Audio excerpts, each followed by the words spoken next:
നമുക്ക് വിക്ടറി കോളേജിന്റെ മുകളിൽ പോയാലോ? നമ്മുടെ ടിയർ ഗാർഡൻ്റെ ഒത്ത നടുക്കായിട്ടിരിക്കുന്ന വിക്ടറി കോളം അല്ലെങ്കിൽ സീഗസ് സോയിലെ കുറിച്ച് എത്ര പേർക്ക് അറിയാം? അതുപോലെ അതിൻ്റെ മണ്ടയിൽ നിന്ന് നോക്കിയാൽ ബെർലിൻ്റെ 360 ഡിഗ്രിയിലുള്ള ഒരു അതിമനോഹരമായിട്ടുള്ള വ്യൂ കിട്ടുമെന്ന് എത്ര പേർക്കറിയാം? സോ ജർമ്മൻ സ്റ്റേറ്റ് ഉണ്ടാവുന്നതിന് മുന്നേ പ്രഷ്യ എന്ന് പറയുന്ന ഒരു സ്റ്റേറ്റ് ഉണ്ടായിരുന്നു.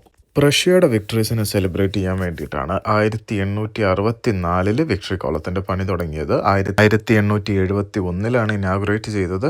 ആൻഡ് 1938-39 കാലഘട്ടങ്ങളിൽ നാസി റൂളിൻ്റെ അണ്ടറിലാണ് നമ്മളിപ്പോൾ കാണുന്ന ടിയർ ഗാർഡനിലേക്ക് ഇത് മാറ്റി സ്ഥാപിച്ചത്. സോ അതിനു മുന്നേ കോണിക്സ് പ്ലാറ്റ്സിലാണ് ഇതുണ്ടായിരുന്നത്. നമ്മൾ താഴെ നിന്ന് കാണുന്നത് പോലെ വിക്ടോറിയ ദേവതയുടെ ഒരു വലിയ ശില്പമാണ് ഉള്ളത്. 285 പടികൾ കയറി കഴിഞ്ഞാൽ ബെർലിൻ്റെ ഒരു അമേസിങ് 360 വ്യൂ കിട്ടും. അതുപോലെ ടിക്കറ്റ് റേറ്റ് വരുന്നത് സ്റ്റുഡൻസിന് 3.5 യൂറോയും അല്ലാത്തവർക്ക് 4.5 യൂറോയുമാണ് വരുന്നത്. അതുപോലെ ഗ്രൗണ്ട് ഫ്ലോറിൽ കുറേ വേൾഡ് അട്രാക്ഷൻ്റെ മിനിയേച്ചർ ഫിഗേഴ്സും ഉണ്ട്. ടിയർ ഗാർഡനിലൊക്കെ നിങ്ങളൊന്ന് നടക്കാൻ ഇറങ്ങുകയാണെങ്കിൽ വിക്ടറി കോളത്തിൻ്റെ മുകളിൽ കയറുന്നത് is an amazing option. Every season has the best.